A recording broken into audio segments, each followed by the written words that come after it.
Good evening. I'm Howard Garrett, Chair of the Diversity Committee for the Williamson County Democratic Party and prior candidate for Alderman here in Franklin.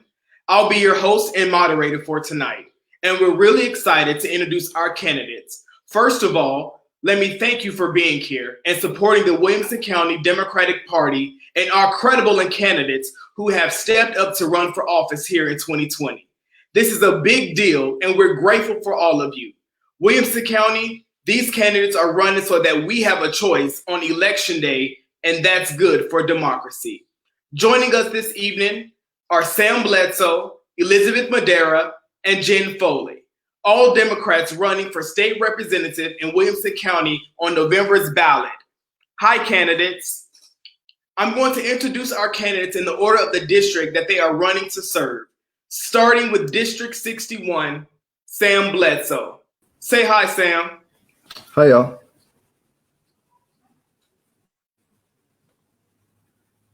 Next up is Elizabeth Madera, running to represent District 63.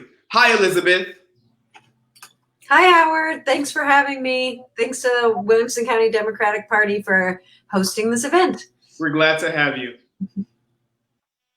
Lastly, but not least, please meet Jen Foley, running in District 65. Hello, Jen. Hi, Howard. Hi, everyone. Thanks for watching and tuning in. I'm excited to chat with everyone. Awesome. Jen, let's start with you. What made you decide to run for State House Representative,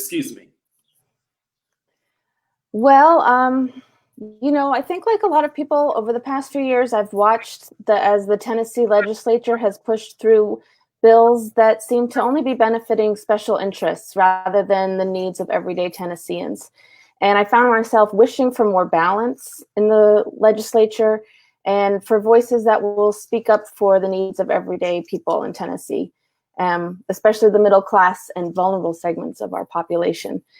So, I believe that government should work to build a strong foundation so that everyone in Tennessee can live healthy and fulfilling lives with dignity. And I think my perspective as a woman, as a mom, as an education advocate is one that's greatly needed in the state legislature. Ultimately, when I was deciding whether or not to run, I thought about my kids. I know that I'm trying to teach them to be people who will stand up for what they believe in and use their voices to fight for the needs of others. And I realized that if I expect them to live those values, I need to set an example for them in how to do that. And so ultimately they made the decision for me. I'm doing this for them, not only to be a role model, but to help create a better future for them here in Tennessee and for everyone else as well. Thanks.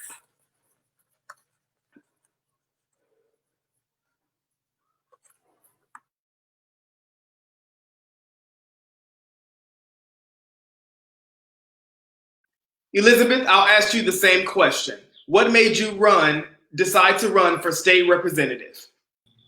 Yeah, a lot of my reasons are really similar to Jen's. I have 3 small kids too, and we teach them all the time that they can make a difference and they should be working to make things better in the world.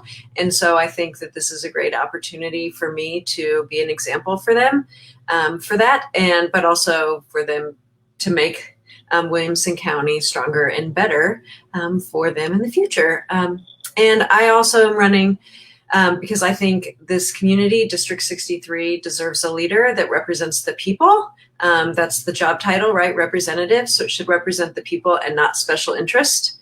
The incumbent, who's been in this seat for 18 years, I've disagreed with him a lot along the way in policy, but especially in the past year with things that have come to light about unethical ways of handling bills getting passed and even personally inappropriate behavior. I just felt like it's more than policy. It's also about integrity and honesty. And I feel like District 63 deserves a representative with higher values that represents the values of the community. Thank you so much, Elizabeth. Sam, let's hear from you. Why are you running for state representative? Well, I grew up here in Brentwood, right here in this area. I went to public school from first grade through graduating from high school, Brentwood High School here. My wife also grew up around here and went to Brentwood High, and now we're raising 2 kids in this area, just like Jen and Elizabeth.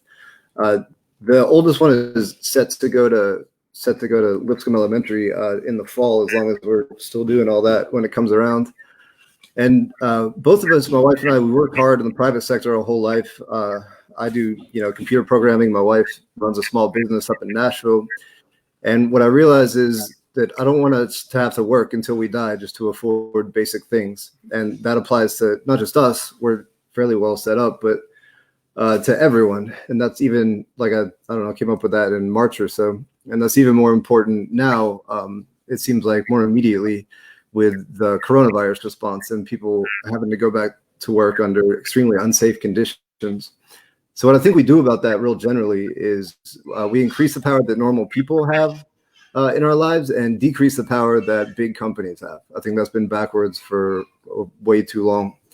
The second thing I want to do is leave a better world for our kids. And so that's mostly centered on the environment, what we're doing to our ecosystems and our climate. As far as my campaign, my first goal is to further the work of local groups in this area already working on the things that I think are important. So that's like the Tennessee Education Association, the Harpeth Conservancy working to preserve our watersheds, and Mothers for Medicare for All, fighting, of course, for Medicare for All, but also for Medicaid expansion in Tennessee. And then groups like the Tennessee Justice Center and the Middle Tennessee DSA. Secondly, with the campaign, I want to increase Democratic turnout by giving people something to vote for, both like a line on the ballot and like policies and values that people can believe in. And lastly, I want to win and change our laws to things that are more just and benefit the working class. Thank you so much, Sam. Elizabeth, I have a question for you. What are the issues that are most important to you as you step up to serve the constituents in District 63? Yeah, well, I think the main policy issues that I am running on is expanding Medicaid. Tennessee is one of the last few states that has not expanded Medicaid, and then also protecting public schools funding and making sure that we are not spending public school funds on vouchers. And I feel like right now, when we're looking at the effects of the coronavirus, whether it's with our healthcare, economics, our education, that's really shining a light on these areas and why we need to make changes, why we need to expand Medicaid, why we need to make sure that we're supporting our public schools, our public school teachers, and making sure we don't divert any of those monies to private schools. So those are, and of course, I'm running to restore respect, honor, and integrity to the office holder in this district. Awesome. Thank you so much, Elizabeth. Jen, let's ask you the same questions. Tell us what issues are most important to you as you are a resident of District 65 and who is now running for office. Well, I think the issues that are important to me are also important to the rest of the residents of the district. And they're the ones that most affect my family: education, healthcare costs, and the economy. Working families like mine are worried about sending our kids to good public schools and how we're going to pay for college. I think as a state, we need to expand public school funding and expand opportunities for technical training, as well as scholarships for college at the public level. We're also worried about the rising cost of healthcare. Even with private insurance, costs are going sky high between premiums, high deductibles, and costs for prescription drugs. And we're worried about how to balance our work obligations with the cost of caring for our families. If you live in Spring Hill and have to commute to Nashville for work, you know that commute is miserable. And so we're all dealing with all of these problems, but I see them as integrated problems that aren't necessarily partisan issues. I think, as we're seeing now in the COVID-19 crisis, a healthy economy depends on healthy consumers and healthy workers. And a strong economy depends on educated and skilled workers. So I think if we all came together and worked on those fundamental issues, we'd have a stronger base for everyone's daily lives here in Tennessee. Thank you so much, Jen.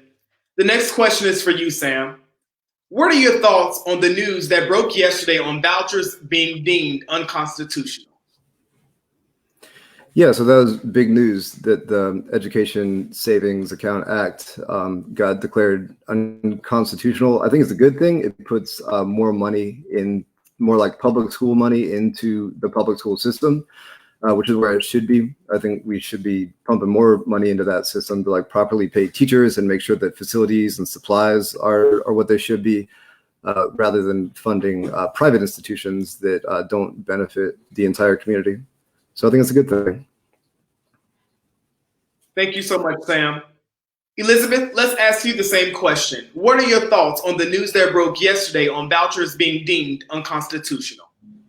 Yeah, well, since that's one of the issues that I'm running on, I was first of all very relieved to hear that it was unconstitutional, and that means that the ESA, the Educational Savings Account Program, would not start this year in the fall. So that was great news. I'm definitely concerned that the governor has said he already plans to appeal to the next court. I'm not concerned that it will end up going through because I believe that was the right call, that it was unconstitutional. But I am concerned that that will just be more wasted taxpayer dollars funding a lawsuit by the state that will not actually help the Tennesseans. So I'm grateful that we're going to be able to move towards the fall without that program taking money from the public schools. Thank you so much. Jen, let's ask you a question. What are the issues that are most important to you as you step up to serve the constituents in District 63? Well, I'm in 65, but I think I already... 65, I'm sorry. Yeah. I think I kind of already answered that question, but I'll keep going. So my issues that I'm running my campaign platform are on our public education funding. It's not enough that the voucher bill was defeated. We have a deficit of over $1 billion in funding per year that a report has found that the Tennessee Education Fund is grossly underfunded. In fact, among the South, we're one of the states that gives the least amount of money per student. So the Education Funding Committee has recommended changes to the BEP, the funding equation for public schools. I think we'll have to eventually really address that issue. It's kind of been passed down the line because no one ever wants to spend money on the public schools. I think our teachers need to be paid adequately. Most of them have higher education degrees, advanced degrees, and they deserve to be paid as the experts that they are. And so that's one of my highest priorities. I also want to support working families by increasing paid leave for maternity leave and for sick leave. We need to find ways to expand universal pre-K.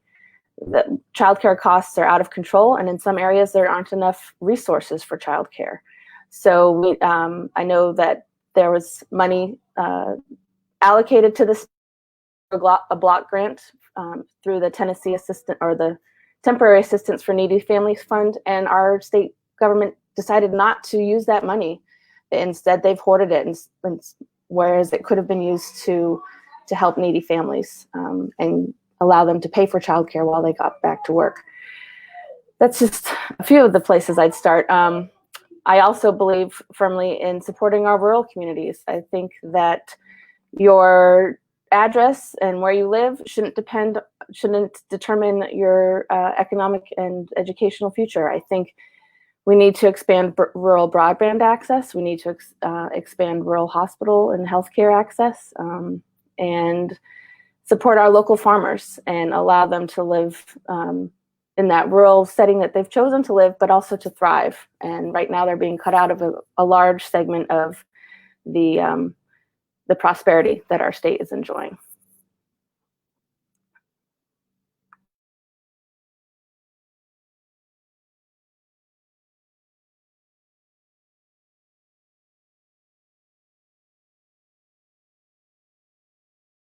Sorry, I was on mute. Let's ask this again. What legislation did your opponent support in this session or last session that you believe should be repealed and why? Okay. My opponent, who is Sam Whitson, he's a two-term incumbent Republican, voted twice for the legislation that would allow Tennessee to apply for block grant funding for Medicaid. On the surface, it seems like a bill that would allow Tennessee to have more fiscal control and responsibility over federal funds. But as the Tennessee Justice Center points out, Tennessee has a reputation and a track record of misusing federal funds. For instance, the block grant for the temporary assistance for needy families, childcare funding.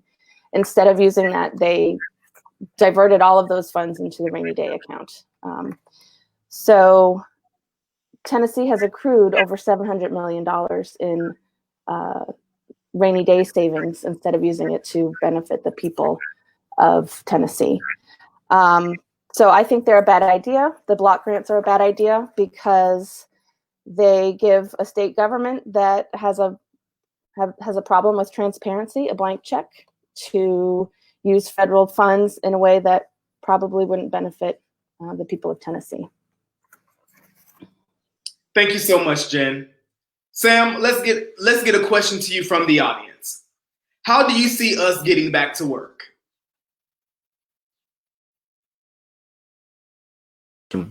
What I see right now is that especially certain higher risk types of industries are probably getting back to work both a bit too quickly and without proper safety precautions. I think that is backed up by a pattern of decision making at the state and federal level that has been consistently on the side of business and corporate interests and not nearly as accommodating or understanding for what workers need. I think that was well represented in the council, for example, that Bill Lee picked, which is sort of a smaller example of the council that the president was putting together, which is pretty much all CEOs and corporate representatives. I did not see a single worker representative on Bill Lee's council. So I think obviously people need to have their basic needs met, like housing and food and water and electricity service, clothing, etc. So to do that, I think the current solution of sending people back to work in the middle of a pandemic, while the numbers are still increasing fairly dramatically, some days, even if you account for the increases in testing that have been happening that are good, it doesn't look that safe the way we're doing it. So I foresee that we might have to go back to more stringent sort of quarantine requirements in the future. I hope that doesn't happen, but it looks from what doctors and experts are saying that it easily could. So I hope we can get back to work relatively soon, but also safely, of course. Thank you so much, Sam. Elizabeth, let's ask you the same question. How do you see us getting back to work? Well, first of all, I feel like the Governor Lee is jumping too fast to open some things. I think when we're getting back to work, we need to make sure that we are doing it with a really data-driven method and really focus on what the experts and the scientists and the medical professionals are telling us. And I agree with what Sam said that since his committee that he has put together on the coronavirus task force is all top executives and CEOs for their companies, of course, they're going to be more anxious to get people back to work faster, even if it's not necessarily safe. So I feel like before getting back to work, the first thing we need to do is make sure the unemployment office is well staffed and has the resources they need to get people unemployment through this time. I know there are people that applied almost 2 months ago now and have still not gotten their checks. And so that needs to be step number one, because we need to make sure that we are planning on we know that this is going to be a short-term economic hard time for so many people. We need to make sure that they can take care of their needs in the meantime. And then I think we need to make sure that the process of reopening is strategic and data driven. I actually saw yesterday that Illinois has a very specific plan that's not based on dates, but it's based on data, and it divides the state up into different regions. Like, for example, Chicago as a big city is having a lot more cases than more rural parts of the state. And I feel like a method like that would really help us target what areas need to be closed, what areas can be open, and to be really strategic about the order that it happens. And in the meantime, be sure we're covering people's unemployment. Thank you so much, Elizabeth. Jen, the next question is for you. And this is from the audience. With such a large list of priorities, what can realistically be accomplished with this election? That is a good question. And, it does seem like we all have laundry lists of things we'd like to accomplish for our state. A lot of it will be a little bit expensive. And the problem is that we'll be facing is that with the COVID-19 crisis, we're probably going to have a budget crisis as well coming into this new election. Because we just haven't been receiving enough sales tax revenue while everyone's been safer at home.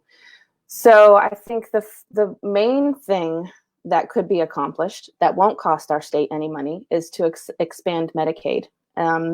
We are turning down over $1 billion a year in federal funding that could be used to give people of Tennessee greater access to health care, especially in rural communities. We also lead the country, I think we lead the country close to Texas in rural hospital closures. And so Medicaid funding would help reopen some of those hospitals and keep the ones that are still open afloat. And those hospitals not only provide healthcare, but they're an economic source, a resource for those communities. A lot of them are the major employers in those counties. And so that's something that we can easily accomplish without costing the taxpayers of Tennessee any money. Thank you so much, Jen. The next question is for you, Sam. What legislation did your opponent support in this session or the last session that you believe should be repealed, and why? There's a couple of major ones. The first one is the private school voucher bill that the judiciary is already working on getting canceled. So that's great. Secondly, he was against Medicaid expansion, which is a weird thing, but there's actually a law in place prohibiting the governor from just expanding if he wanted to. So repealing that law and then, would only have to lean on the governor would be another good thing to repeal. Thank you so much, Sam. Elizabeth, the same question for you. What legislation did your opponent support in this session or the last session that you believe should be repealed, and why? All right. Well, I love this question because it's not only legislation that my opponent supported, but he spearheaded it, and that would be the voucher bill. So just like everybody else said, and I said before, I'm really glad that it was deemed unconstitutional, but that is definitely not enough. It needs to be repealed. It should not be, that the way it was written was not only constitutional, but detrimental to our students. So that's my answer. Thank you so much, Elizabeth. Sam, let's ask you a question. What's the first piece of legislation you would pass? It would, to be a little bit repetitive here, it's pretty much what Jen said. Like, expanding Medicaid is by far the biggest bang for the buck, like relatively easiest thing for the amount of benefit it gets us that we could do. It's like almost $1.5 billion a year in federal funding that we get. They're already paying taxes into. We're just not getting the money back out of it. It would cover almost 300,000 people estimated out of, that's less than half of the 700,000 or so they're estimated to be uninsured or underinsured, but it's a huge chunk. We could just do it and get the cash. Like, that is the first and biggest priority, I think. Thank you so much, Sam. Let's go with an audience question. Elizabeth, you're up first. How do you feel about mail-in voting, and should it be a priority for members of the state legislature?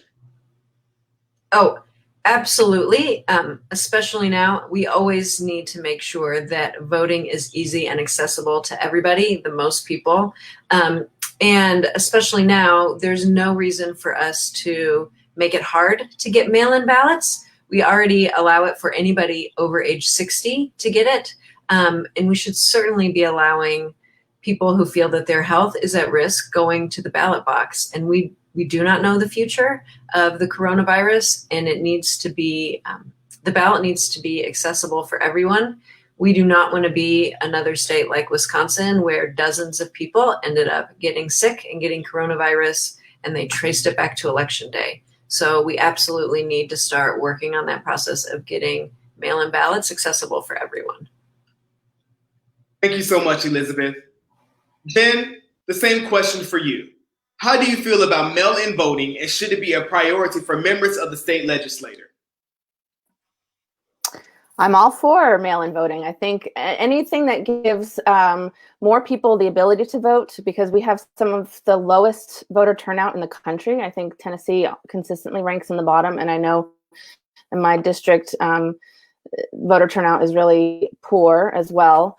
Anything that can get people and exercise their right is crucial. I think, in this past legislative season, we've seen efforts to restrict voter registration drives and penalize people who, fill out forms incorrectly. And that's not what we should be doing. We should be expanding everyone's access to the ballot box, whether it's through mail-in voting, automatic registration when you turn 18, or even, which I would love to do, declare Election Day a state holiday. So I'm all for it. Thank you so much, Jen. Sam, let's ask you the same question. How do you feel about mail-in voting, and should it be a priority for members of the state legislature? I feel like we should do it. Yeah, it should have been a priority years, if not decades ago at this point. There's really no good excuse for not having easier ways to vote. Obviously, this year with the pandemic, even if there's some kind of best case, maybe there's a vaccine by September or so, people are still going to be afraid to go out and vote. Like, it just shouldn't be a choice. It's been said many times, between exercising your right to vote and staying safe.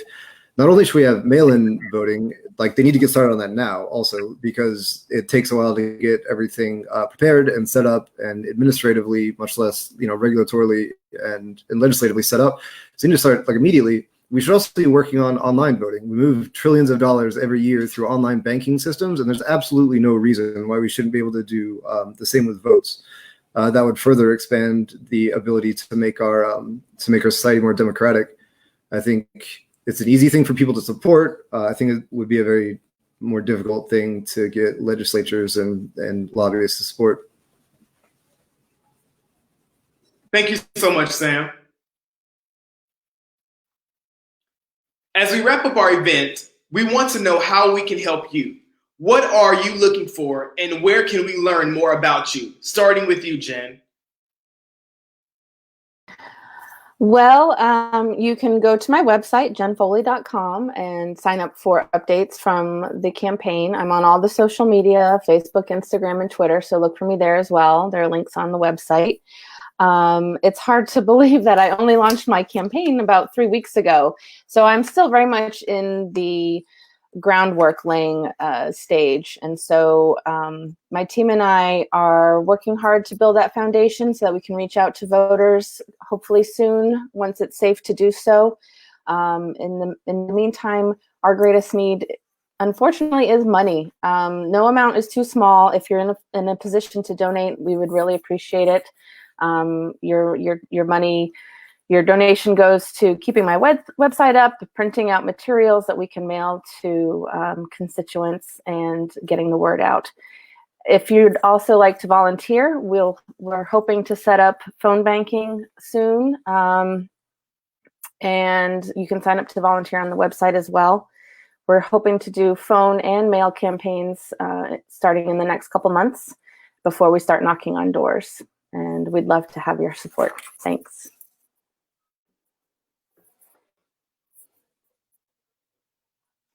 Thank you so much, Jen. Sam, let's ask you the same question. How can we help you, and what are you looking for, and where can we learn more about your campaign? Great, thanks. Good question. My website right down there, sambledsotn.com. Go check that out for much more complete information about like the issues I support and the platform I'm running on. You can also donate there. Like Jen said, all of this takes a good bit of money. And also, like she said, no amount is too small or too big. So please do visit, check it out, donate if you can. And there's a volunteer form to sign up. Everybody's having to relearn how to do campaigning during, a health crisis with a virus like this. But we will have phone banking and text banking at some time relatively soon that you'll be able to do from your house with your computer. So please do sign up to be contacted as a volunteer. Thank you, Sam. I have one question for you from the audience.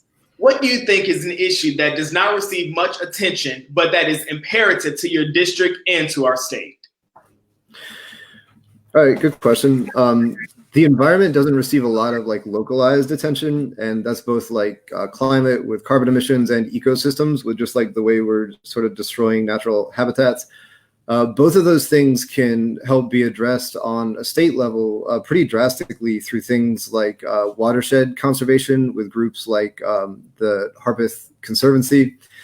The TVA could make huge moves in expanding green power production for its like 10 million people that it's like customers of customers, but 10 million people they generate power for.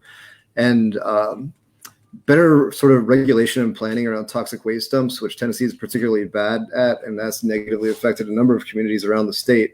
People talk about the environment in terms of the Green New Deal, which I very much do support. On the state level, there's still things we can do that can be massively impactful that we should be paying attention to and focusing on, like there's, specific to our area. Thank you so much, Sam. Elizabeth, a question for you. We want to know how we can help you and what are you looking for and where can we learn more about you? All right. Well, first of all, go to my website, elizabethfortn.com. And like the others, we really could use financial donations. We just set a goal for the end of the month to get 500 donors, and we are over halfway there. So if you could make a donation, that would be awesome. And actually be on the lookout. You can also sign up to get information on volunteer opportunities. May 30th, which is a Saturday, we are having a day of action, so you can sign up on the website for that, where we're going to be phone banking, because that's a perfect way to reach voters from your own home. And 2 days before that, on the 28th, we're going to have a Facebook Live concert that everybody can join. So those are three things. You can donate, join our day of action on the 30th, and share and come on the 28th from your own living room to the Facebook Live concert. Thank you so much, Elizabeth. Let's stay with you. We have another audience question. How do we convince our Republican colleagues to expand Medicaid? Well, I think we look at the rest of the nation as an example. 13 Republican-led states have already expanded Medicaid, and not one of those governors is regretting it. And I think we can also mention how it's not an added budget item to expand Medicaid. It's basically our own Tennessee tax dollars that we've sent to the federal government that they have reapportioned for us. So I would think that, conservatives want to conserve funds. So the funds that we have already paid in taxes should be given back to the people who paid them. Thank you so much for that answer. That was great. Jen, let's ask you the same question. How do we convince our Republican colleagues to expand Medicaid? I would echo what Elizabeth said. The Republican Party is supposed to be a fiscally responsible party, and right now they're not being responsible with our taxpayer dollars. I think we have to make noise as Democrats and inform people that this is something that is a major issue that could impact people's lives drastically. Not only the people who are uninsured right now, but studies have shown that when Medicaid is expanded and people have better health outcomes across the population, the health costs and the risk pool goes down. And so people who have private insurance usually end up seeing lower premium costs as well. So expanding Medicaid benefits people We should want everyone to have healthy lives. We should want, as a moral obligation, to have, people should have access to healthcare. But if you're going to get down to the nitty gritty, it's going to save everyone money on a state level and on an individual level as well. Sam, let's hear from you. What can we do to convince our Republican colleagues to expand Medicaid? It's a hard question, obviously, or I think it'd be done already. One thing we got going for us is that most of our Republican fellow citizens already do support it. There's over 62% support for expanding Medicaid just among Tennesseans. Like, it's a very popular policy. It's that legislators and various executive branch people don't necessarily want to do it. So using the power of the voters, I think, is to convince their representatives to do something that obviously has political baggage attached as part of Obamacare, and Obamacare has got to be a bad thing. To go ahead and do something that, like Jen Elizabeth mentioned, is like revenue positive. It brings a ton of spending money into the state, improves health outcomes, decreases costs for pretty much everybody, lets more people work and get back to work. I don't know, all the moral stuff is right. Like, it's just good politics to do it, but the Obamacare stuff is hanging around. So like that sort of name on it. So getting our fellow citizens to express their support for it, because it truly is bipartisan on the level of voters, just not, in the legislature, I think can be a powerful thing. Thank you so much, Sam. Before you go, let us hear your closing statement. Okay.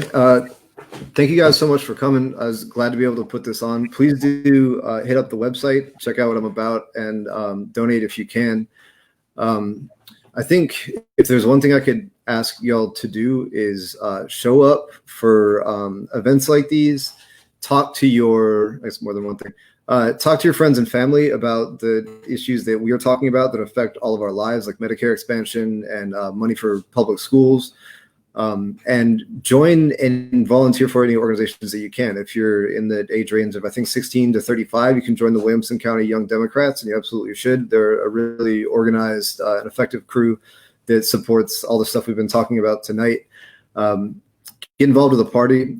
Just spread the word that we need to get more people who think like us out to vote. The disparity between Democratic voters and Republican voters in Tennessee is not nearly as big as the difference in actual votes. It's just that only like half the people who can vote. So get people interested, talk about the stuff that affects your lives, and get folks to show up to vote. Thank you so much, Sam. Elizabeth, let us hear your closing statements. Yeah, I really echo what Sam said. Get involved any way you can. By first of all, checking to make sure you're registered at govotn.com. And then get involved with the party, tell a friend to vote. Make sure you go to the website for sure, for my website, elizabethfortn.com, and to sign up for updates. And everybody, if you take one step in the right direction, that's progress, and take 1 or 2 or 10 friends along with you. Thank you so much, Elizabeth. Jen, let's hear your final sentiments. Oh, well, I've always been someone who is politically aware, but I never thought I would be this politically engaged. I hearing with the Williamson County Democratic Party 2 years ago, because after 2016, I realized a lot of the progress that had been made was in jeopardy. And as a busy mom, I couldn't decide which cause that mattered to me I could devote enough time to. So I decided the best way to go and help the causes that I care about, like gun control, like the environment, reproductive rights, was to help elect Democrats. But I never really expected that I would be one of those Democrats I was trying to help elect. This is, I think I can speak for Elizabeth and Sam too. This is really going out on a limb for all of us. We're parents of young kids. our lives are crazy enough as it is, but we're willing to step up and try to make a difference in Williamson County and for Tennessee. And we appreciate all of your support. Try to bring, like everyone suggested, bring people along in this journey with us and tell as many people as you know about us, about the party, and just get out there and do your part. Thank you. Thank you so much, Jennifer. To our audience, thank you for attending tonight. As you can see, we have great candidates running to represent Williamson County. Please support your local party and your local candidates as a volunteer and with a financial donation.